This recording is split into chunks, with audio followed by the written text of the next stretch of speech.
Dearest gentle reader, Colin Bridgerton and Penelope Featherington are about to return to Netflix in the third series of Bridgerton. We saw them get engaged at the end of the first half, and now they are back for the second half. But are they even a good couple? Are Anthony and Kate a good couple? Are Simon and Daphne a good couple? And which is the goodest of all these couples? This video host and producer, Ashley Victoria Robinson, coming to you live from the Popverse, a virtual created by Read Pop. We are celebrating the best in TV, movies, and comics, and of course, gossipy books.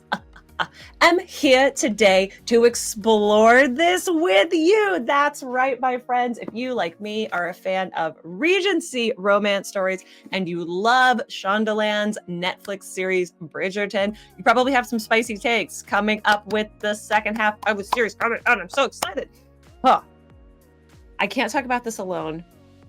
However, if I did, it would be a disservice to myself. It would be a disservice to you. It would be a disservice, honestly, to the entire town. First, I want to let you know that if you want more on Bridgerton, including one of my favorite articles of all time that I'll throw up here so you can laugh at the title, we have so much Bridgerton stuff, written articles, panels, videos, and so much more over at thepopverse.com. So why not go check that out to get all your Bridgerton needs taken care of. But today I am joined by our Bridgerton expert and the marketing director here at Read Pop. Please put your hands together in the traditional and very polite and very demure and very English Popverse Theater Kid round of applause in welcoming Fallon Prinzivalli to join us today.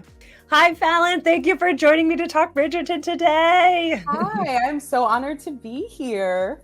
Well, the listeners and the viewers already know that when we were thinking about doing this video, you were the only person we could possibly have invited to be an expert. So let's dive right into it. I want to talk about some couples first, which, to give Fallon full credit, she helped me build out the list, and then we'll rank them, okay? Perfect. Let's go in season order just to make it super easy for everyone. Daphne and Simon. Thoughts, hopes, prayers, disappointments. Tell me all of your hot takes on them. So I really love a fake dating trope. My favorite is definitely enemies to lovers. And I feel like they combined both of those so well. They frustrated me a little bit. Obviously, Daphne kind of taking advantage of the Duke was like, oh, didn't love how that was in the books or the show. But I think overall their love story was really beautiful and pure with how she wanted a suitor and she wanted, to get married so badly to perform what she felt like was her duty. And it all kind of got derailed and out of her control. So I think her coming together with Simon and the story of how they worked through their issues ended up being something really beautiful towards the end. I really, really like the Duke. I think he's a really cool character, and he has a lot of complex emotions and things he's dealing with his relationship with his father. So I really, really enjoyed their season. I thought it was a really good introduction into that world for everyone.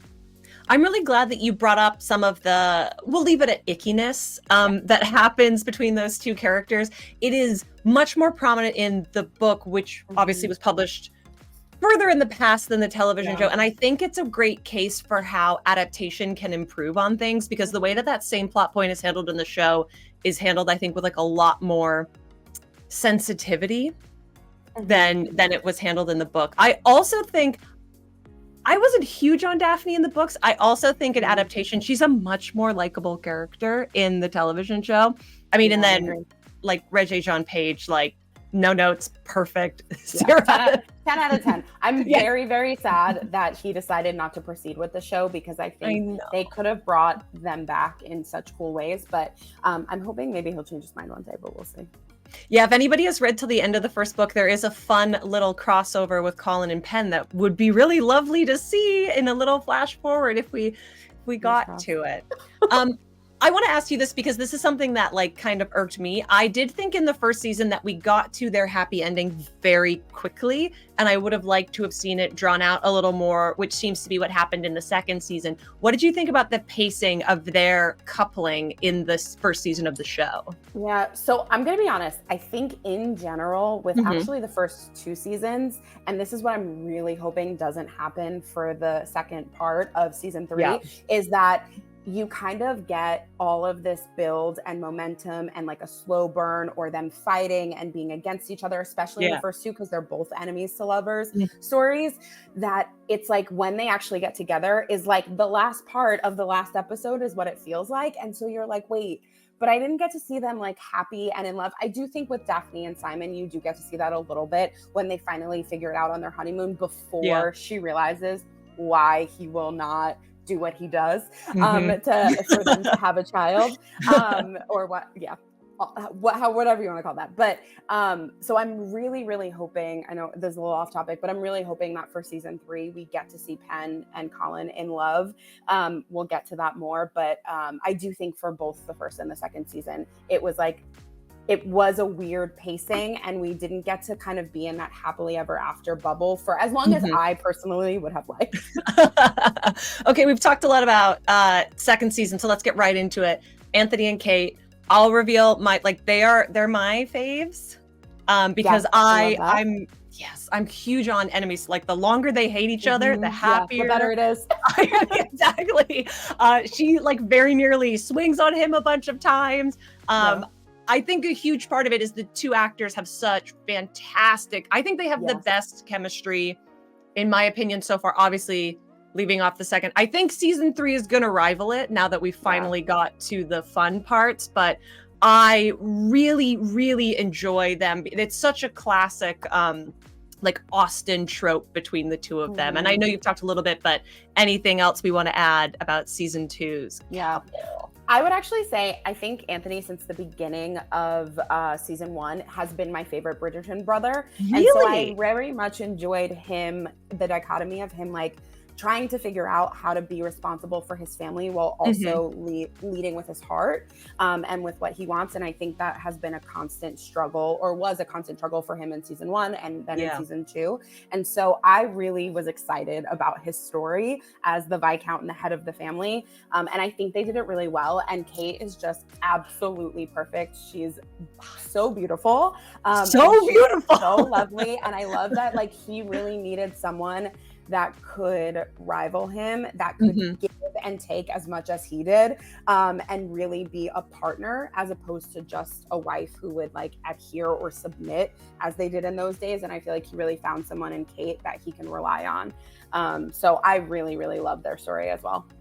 I also see a lot of the now dowager Viscountess, but like of his mother in Kate, because when we first meet Lady Bridgerton, she is very much that Mrs. Bennet, I am meddling, I'm here, I'm doing all of this business. But as we learn more about her, and season 3, she's also really coming into her. Like I'm so excited for what's going to happen with her. We're getting to see how like strong and powerful she really is. And I see a lot of that reflected in Kate, obviously in a much more comedic kind of screwball comedy kind of way. But I think of the female suitors we've seen so far, I think she's the most like their mother, which, considering she's now stepping into that same role, is interesting. And in counterpoint, because Jonathan Bailey has chosen to stay with the show at least a little bit, getting to see them sort of continue their story in season 3. Like I loved the scene where he's like, nothing on this desk needs to stay on this desk. Now we can just make out the whole time. And it's like, yes, please give me more. I have the paper. I really loved how, I mean, obviously family is so incredibly important to the Bridgertons. And I love how Kate embodies that, where she could push out her mother, or her mother-in-law so easily out of the house. She's like, actually, like, I see value in this relationship and keeping her with us. And she's obviously really passionate. She really loves being here and she likes the whole social season. So we don't have, she doesn't have to get out and find her own place. She could stay with us and help run the household. And I really liked that. I like the importance of that coming together, because it really is that's why everyone fell in love with these stories when they read the books or fell in love with the show, is all of those character relationships. Season 3 is out right now. It is the biggest thing in the world. I mean, anyone who's read the books knew that this was going to be the very best season, but you have my favorite takes on the entire internet. So tell me everything. I know. I love their relationship so much. So I have to say, it's funny. So like I said, Anthony is my favorite Bridgerton brother. Benedict is probably a close second. Mm-hmm. Colin is my third. And so, but Pen and Colin are my favorite. Like this season is my favorite. This couple is my favorite. And when I read the books, I actually did skip the first book. And I watched this season 1 when it premiered, and I went right into the second book.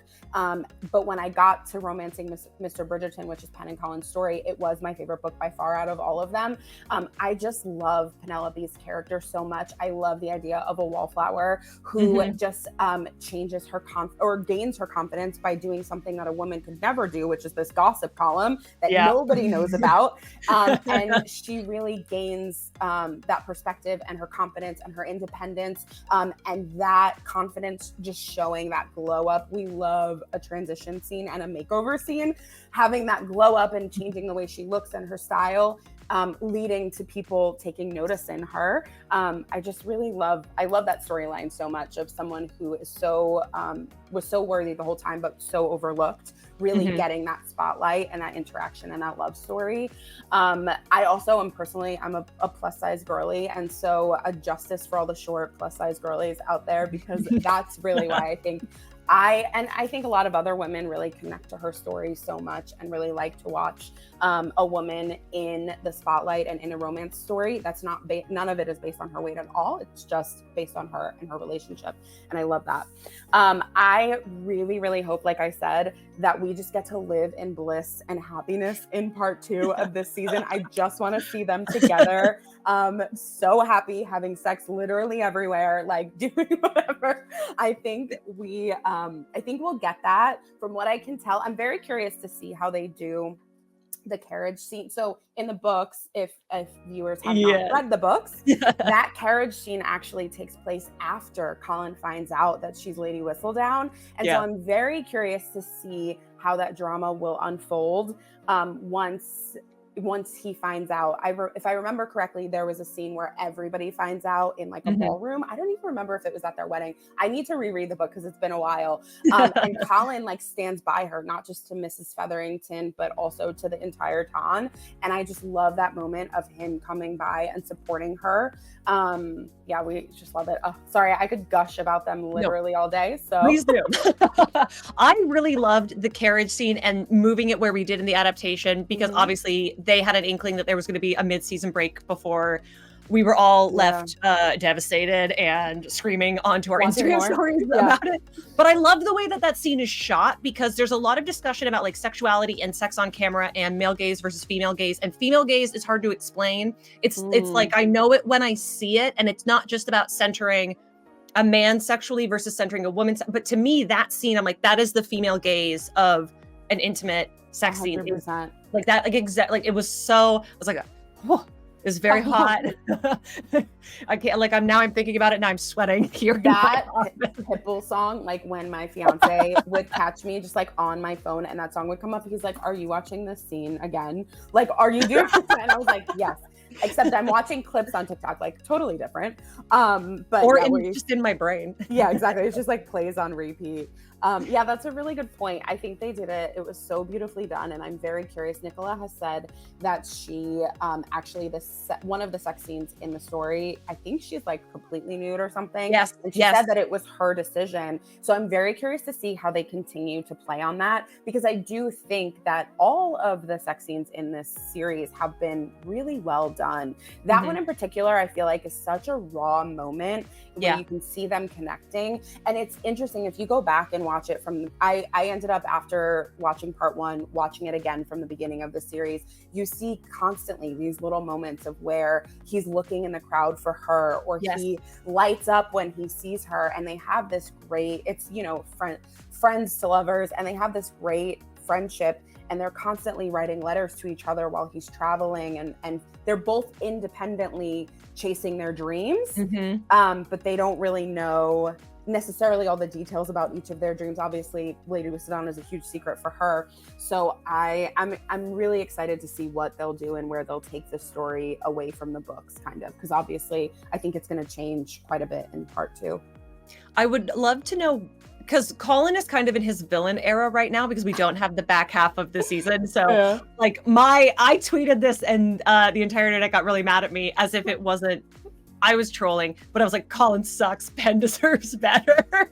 So for anybody who might be feeling that and who's like, oh, I don't know if I want to like stay for the second half of the season, I think she does deserve better. Like, what are some assurances that you want to make for people? Because I'm just like, trust and believe the book does them justice. I know. I also feel like you have to remember too that this is the man that she has been so in love with, and I trust Pen to make the best decision for herself. Yes. You know, like her other option, for lack of a better word, is, you know, this guy who is basically like, I'm going to be traveling for so long, you're going to be able to run a household, you're going to have everything you could ever want, but I'm not going to be there, and we're basically going to be really good friends.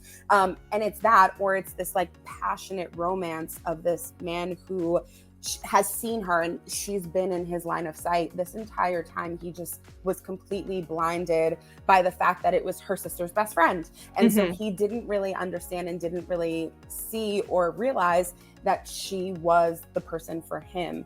And I think that does take time. I also think when you think of these Bridgerton men, every single one of them is going to a brothel, is doing something crazy, is yelling at these girls. Like, they're all so dumb, dude. They're so dumb. Yeah, none of them have treated these women the way they deserve to be treated, including the Duke, who's not even a Bridgerton. So I feel like Colin is actually the most deserving of all of them for having one of these incredible women stand by his side.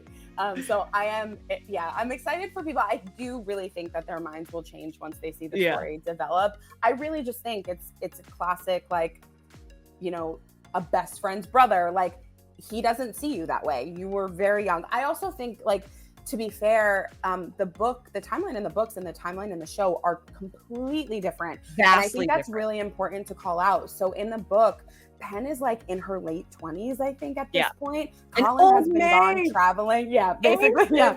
Completely, like all hope is lost. She will never find anybody. But her, and in the books, they talk about her confidence, her style. She's completely grown into this incredible woman. And so Colin, when he comes back, no longer sees her as that kid or his sister's kid friend. And so I think that's really important, because in the book or in the show, I think she's literally 19. So that maturity hasn't necessarily happened. Instead, they gave her like a little bit of a makeover.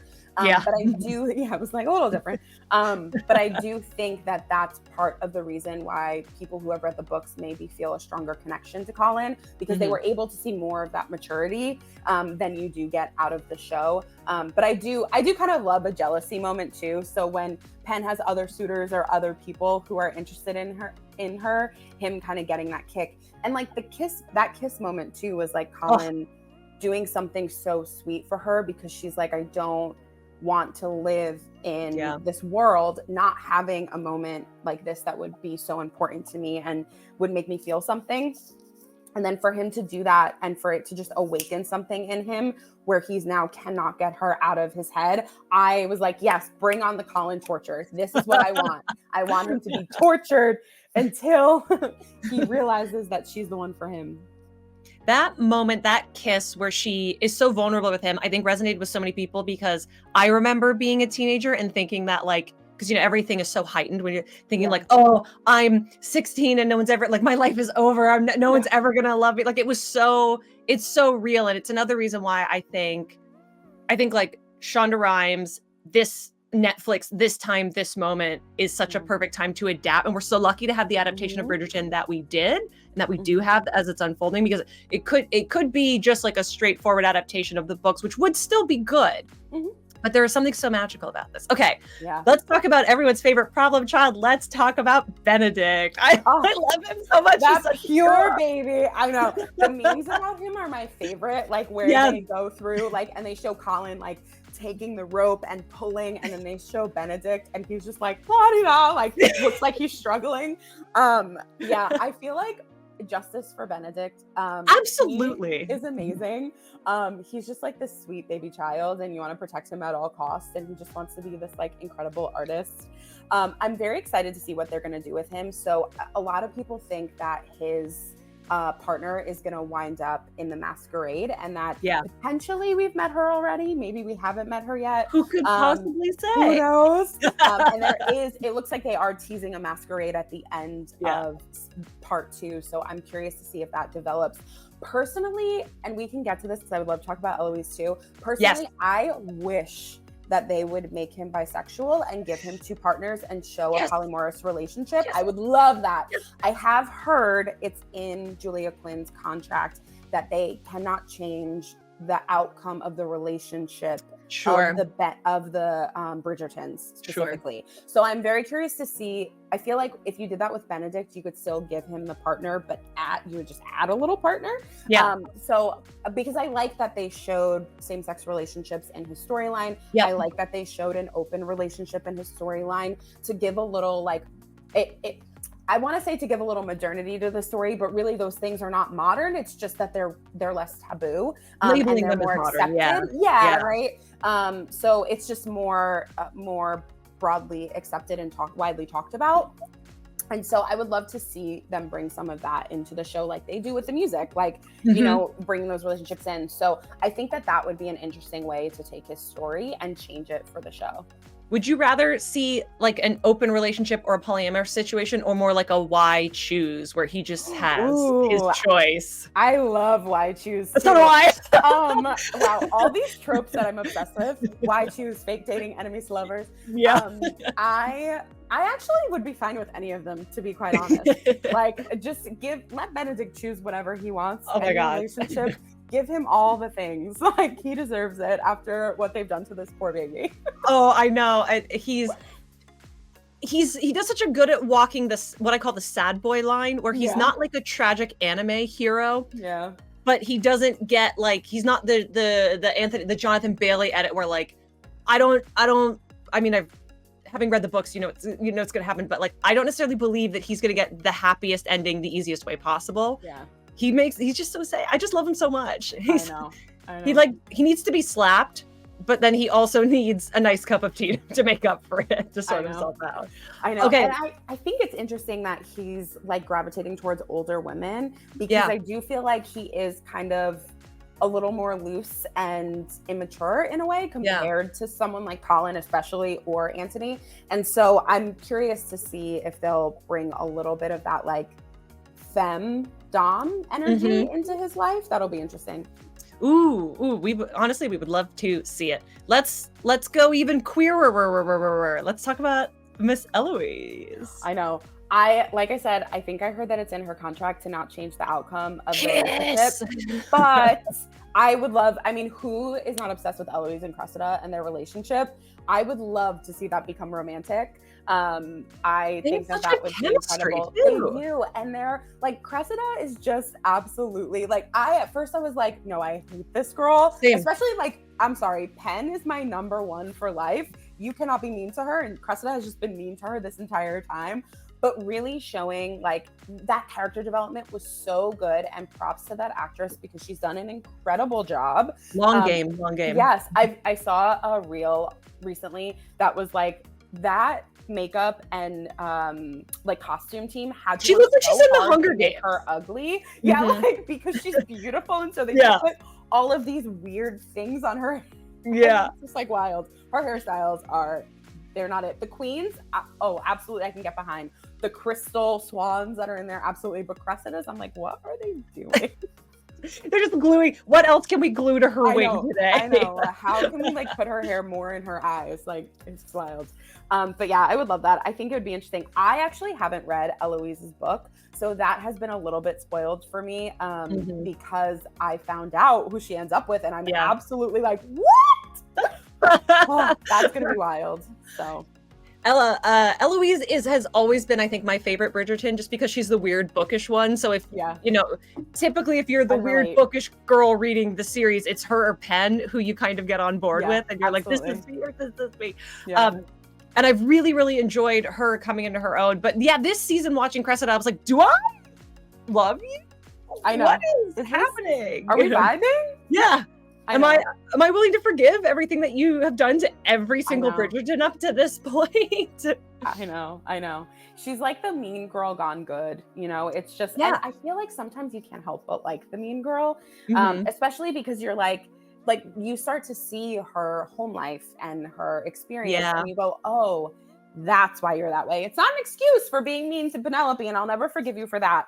But I understand where you're coming from and what's happened to you to make you kind of like lash out, for lack of a better word, in this way. So. Also, not to like dig down too much into this internet rabbit hole, but in an era where we love to cancel someone, it's really lovely to get a genuinely earned narrative where somebody behaves really poorly, acts out, and then is slowly starting to redeem themselves. Like it's a nice reminder that everyone is human, even in a fictional world. Yeah, But, absolutely. yeah. If they don't kiss, I will be mad. Yeah. Yes. Or have like a little slumber party or something. Yeah. We need something. I'm hoping they'll lean into it a little bit, but I guess we'll have to watch to find out. You know, maybe they'll also have a polyam situation. Who could possibly say? I feel like they need to bring it in some way. Like, you've given us little snippets of it. Bring it to the Bridgertons. I feel like they'll be very accepting of this. Yeah, I mean they've been pretty good. If Mama Bridgerton's hope for everybody is a love match, it's what they deserve. Yeah, exactly. And as long as someone is getting married, then it's fine. It's in society's eyes. It's all fine. Everything's fine. All right.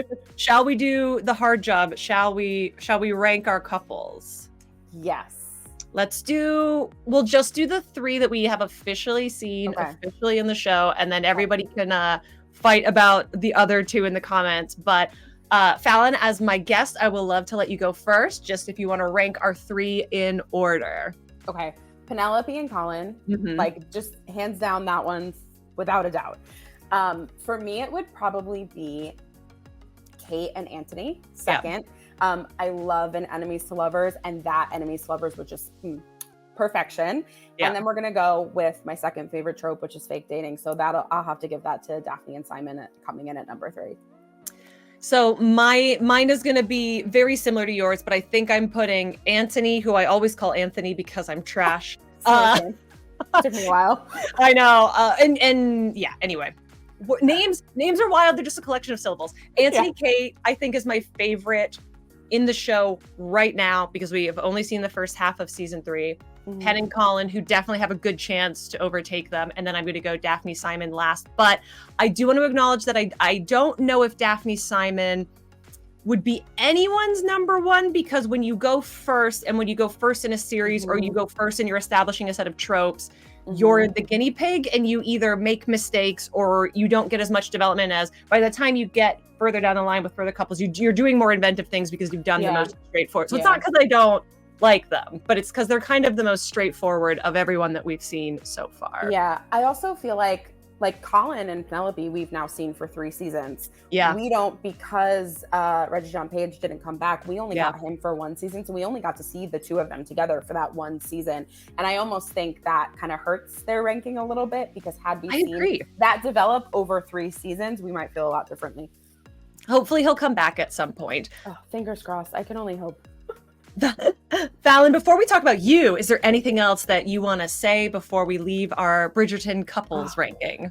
Oh my gosh. I need everyone to give the same amount of love to part 2 so that we continue to get this show, and hopefully they'll bring Penelope and Colin back into season 4 in a big way as well. So I'm just really hoping for that.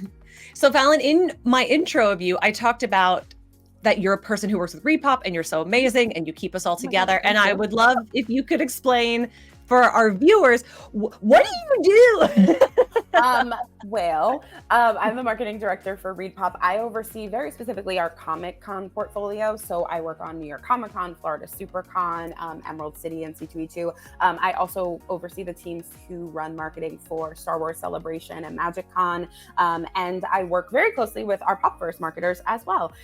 So it's really a mix of so much stuff across the board. We do everything from social media to email marketing. We help update websites. We do signage on site that if you've been to any of our events, you might see. That's done by our team. We handle obviously all the advertising, paid advertising. But really, if I like drilled it down, we really focus on making sure we're spreading the word about our events and about Popverse, and getting people excited about them and informing them about what's going on in the world of our events and in the world of Popverse. So we're really the first line of contact with all of the amazing fans and viewers that we have around the world.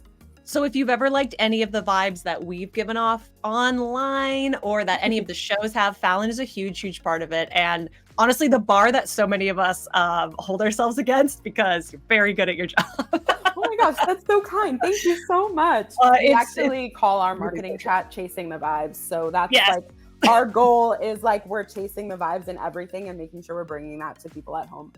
Yeah, so if you're ever at a show and you see that as a potential Wi-Fi, you know who is on it and why.